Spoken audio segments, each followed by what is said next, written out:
ஆண்டவராய் இயேசு கிறிஸ்துவின் விலையேறப்பெற்ற நாமத்தில் உங்கள் அனைவருக்கும் எங்களுடைய அன்பின் நல்வாழ்த்துக்களை மகிழ்ச்சியோடு தெரிவித்துக் கொள்கிறோம்.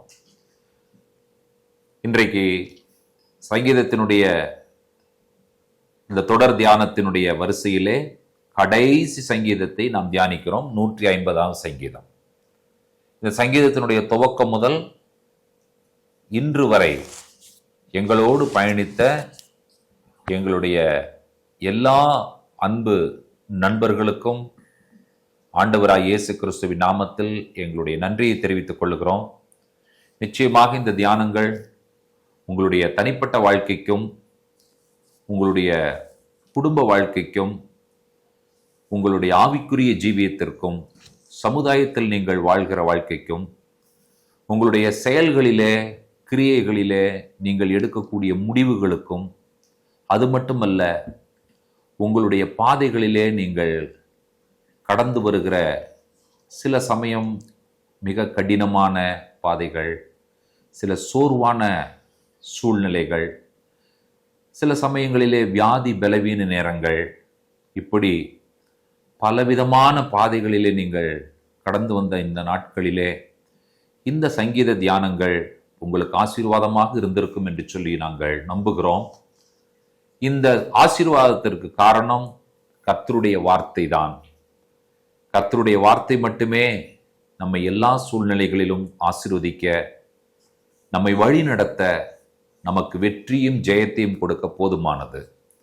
ஆகையினால தொடர்ந்து எங்களோடு கூட தியானங்களிலே நீங்கள் பங்கு பெறுங்கள். எங்களோடு இணைந்து நீங்கள் தியானிப்பதற்காக நாங்கள் ஆண்டவருக்கு நன்றி சொல்லுகிறோம். உங்களுக்கும் எங்களுடைய நன்றிகளை சொல்லுகிறோம். நாங்கள் உங்களிடத்தில் வைக்கும் அன்பான வேண்டுகோள், இப்படிப்பட்ட தியானங்கள் இருக்கிறது என்பதை மற்றவர்களுக்கு சொல்லி அவர்களும் இந்த தியானங்களிலே பங்கு பெறுக்க நீங்கள் செய்யும்படி உங்களை அன்போடு கேட்டுக்கொண்டு, இந்த 150ஆம் சங்கீதம் நமக்கு சொல்லுகிற சில சுருக்கமான விஷயங்கள், அது மொத்தம் 6 வசனம் தான் இருக்கிறது, ரொம்ப அழகாக முடிவடைகிறது. இதுவும் கடைசி 5 சங்கீதங்கள் அல்லேலூயா சங்கீதங்கள்லே இதுவும் ஒரு அல்லேலூயா சங்கீதம்.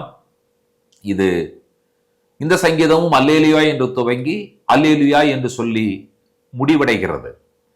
இந்த சங்கீதத்திலே அவர் இசையின் ரசனையோடு கூட இந்த சங்கீதத்தை அவர் சொல்லியிருக்கிறார்.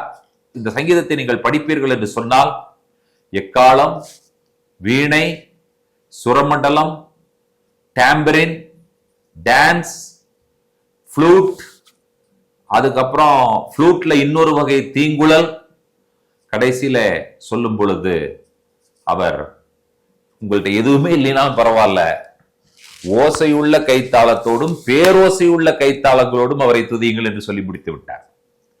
ஒண்ணுமே இல்லைனாலும் பரவாயில்ல. சிலருக்கெல்லாம் இன்ஸ்ட்ருமெண்ட் இருக்காது, சிலருக்கு இன்ஸ்ட்ருமெண்ட் இருந்தாலும் வாசிக்க தெரியாது. ஆனால் இன்ஸ்ட்ருமெண்ட் இல்லாவிட்டாலும் இருந்தாலும் நமக்கு எல்லாருக்கும் இருப்பது என்னன்னு கேட்டீங்கன்னு சொன்னா இந்த கையை தட்டும் பொழுது ஓசை. அவர் என்ன சொல்லுகிறார் சொன்னால், ஓசை உள்ள கைத்தாளங்களோடு ஆண்டவரை துதியுங்கள் என்று சொல்லி. அந்த கால திருச்சபைகள், அதாவது 30 வருடங்களுக்கு முன்பாக இருக்கிற திருச்சபைகள்ல இசைக்கருவிகள்லாம் கிடையாது பெரிய அளவுல. எங்கேயாவது ஒரு ஆங்கிலிக்கன் திருச்சபையில மட்டும் ஒரு பெரிய ஆர்கன் இருக்கும். அந்த ஆர்கன் அல்லது அந்த பியானோ என்று சொல்லி சொல்லுவார்கள். டிங் டிங்னு மணி அடிக்கிற மாதிரி அதை உட்கார்ந்து ஒரு வயதான நபர் அதை போடுவார், ஒரு கொயர்ல பாடுவாங்க, அவ்வளவுதான். அதுக்கு மேல எந்த இன்ஸ்ட்ருமெண்ட்டும் கிடையவே கிடையாது. மற்ற திருச்சபைகளை பார்த்தீங்கன்னு சொன்னா ஒரு சில திருச்சபைகளிலே ட்ரம் இருக்கும், இன்னொரு சில திருச்சபைகளில் கூடவே டாம்பரின் இருக்கும். ஆனா பெரும்பாலான திருச்சபைகளில் ட்ரம் டாம்பரினும் கூட இருக்காது. பாட்டு பாடினா கைதட்டல் தான். அந்த ஓசையை கேட்டு அந்த கைத்தாளங்களோடு அவர்கள் பாடுகிற அந்த பாடலினுடைய மகிமை, இன்றைக்கு இசைக்கருவிகளே இல்லாத திருச்சபை என்று சொல்லி ஒன்றுமே இல்லை. அப்படி ஒரு சபை இருக்கிற மாதிரி தெரியல. எல்லா திருச்சபையிலையும் பார்த்தீங்கன்னு சொன்னா இன்றைக்கு ஒரு கீபோர்டு வைத்திருக்கிறார்கள், கிட்டார், ட்ரம்ஸ், அப்படி பல இசைக்கருவிகளை வைத்துக்கொண்டு அவர்கள் இன்றைக்கு ஆராதிக்கிறார்கள். அதை நான் தவறு என்று சொல்லவில்லை.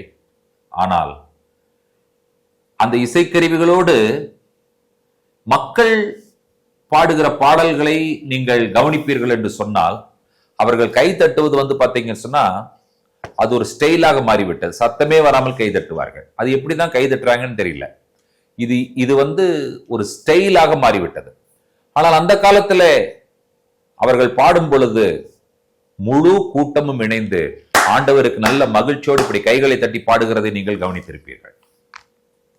சங்கீதக்காரன் நமக்கு சொல்லும் அறிவுரை, ஏன் பூர்வ நாட்களில் நாம் செய்வதை திரும்பவும் செய்யக்கூடாது? நீங்கள் பங்கு பெறும் ஆலய ஆராதனைகளிலே சிறிய ஜப கூட்டமோ பெரிய ஜப கூட்டமோ வீட்டு ஜப கூட்டமோ கைகளை தட்டி ஆண்டவரை ஆராதிக்க பாடல்களை பாட, இந்த சங்கீதம் முடிவடையும் பொழுது, ஆரம்பிக்கும் பொழுது எத்தனையோ இசைக்கருவிகளை நாம் பார்த்தோம். 150 சங்கீதங்களிலும் பலவிதமான இசைக்கருவிகளை பார்த்தோம். ஆனால் சங்கீதத்தினுடைய முடிவிலே அவர் இசைக்கருவிகளை சொன்னாலும் முடிக்கும் பொழுது ஒரு இசைக்கருவியை சொல்லி முடிக்கிறார். என்ன இசைக்கருவி என்று சொன்னால், பேரோசை உள்ள கைத்தாளங்கள் என்று சொல்லி முடிக்கிறதை நீங்கள் கவனிக்கிறீர்கள். இந்த சங்கீதத்தினுடைய அற்புதமான ஒரு முடிவு என்று சொல்லும் பொழுது கடைசி வசனம், சுவாசமுள்ள யாவும் கர்த்தரை துதிப்பதாக, அல்லேலூயா. Let everything that has breath praise the Lord, hallelujah என்று சொல்லி இந்த சங்கீதம் முடிக்கிறது. அப்ப இந்த சங்கீதத்தை நீங்கள் ஹீப்ரூல நீங்க போய் பார்த்தீங்கன்னு சொன்னா, கடைசியிலே துதிப்பதாக என்று சொல்லி முடித்துவிட்டு ஹalleluya என்கிறதான அற்புதமான எபிரேய வார்த்தையை சொல்லித்தான் இந்த சங்கீதம் முடிவடைகிறது. நீங்கள் கவனிக்கிறீர்கள். நாம் இந்த சங்கீத தொடர் தியானத்தை சந்தோஷத்தோடு நிறைவு செய்கிறோம். நாம் சுவாசமுள்ள யாவும் கர்த்தரை துதிப்பதாக என்று சொல்லுகிற very simple, plain, at the same time very very the most powerful ஸ்டேட்மெண்டோடு 1ஆம் சங்கீதம் துவங்கி 150 சங்கீதங்கள் தொடர்ச்சியாக வந்து முடிக்கும் பொழுது ரொம்ப பார்த்தா சிம்பிளா இருக்கும், ரொம்ப பிளைனா இருப்பதை போல தெரிகிறது. பட் இதாங்க ரொம்ப பவர்ஃபுல்லான ஸ்டேட்மெண்ட். யாருக்கு எதுக்கெல்லாம் மூச்சு இருக்கோ அந்த மூச்சு உள்ள எல்லாம் கர்த்தரை துதிக்கட்டும், அல்லேலூயா. உங்களுக்கும் எனக்கும் இந்த ஜீவனை கொடுத்து, இந்த ஜீவனை பாதுகாத்து, இந்த ஜீவனிலே நாம் வாழ்ந்து, இந்த ஜீவனிலே நம்மை வழிநடத்துகிற கர்த்தருக்கு துதியும் ஸ்தோத்திரங்களையும் அல்லேலூயா என்று செலுத்துவதன் மூலமாக மகிமைகளை கொண்டு வருகிறோம். சங்கீத தொடர் தியானங்களை நம்மோடு கூர்ந்து நடத்தின தேவாதி தேவனுக்கு நாங்கள் நன்றிகளை, துதிகளை, ஸ்தோத்திரங்களை ஏறெடுக்கிறோம். வாருங்கள், இணைந்த அல்லேலூயா என்று சொல்லுவோம். இரக்கத்தில் ஐஸ்வர்யமுள்ள எங்கள் அன்பின் ஆண்டவரே, இந்த ஆசீர்வதிக்கப்பட்ட அற்புதமான காலை பொழுதிலே இந்த தொடர் சங்கீத தியானங்களில் எங்களோடு கூடவே இருந்தீர். நாங்கள் தியானிப்பதற்கு எங்களுக்கு உதவி செய்தீர். இதற்கு உறுதுணையாய் இருந்த எல்லா தேவ பிள்ளைகளையும் பேர் பேராக நீர் அவர்களை ஆசீர்வதித்து, குடும்பம் குடும்பமாக நீர் அவர்களை ஆசீர்வதித்து, அவருடைய கையின் பிரயாசங்களை ஆசீர்வதிக்கும்படியாக ஜெபிக்கிறோம்.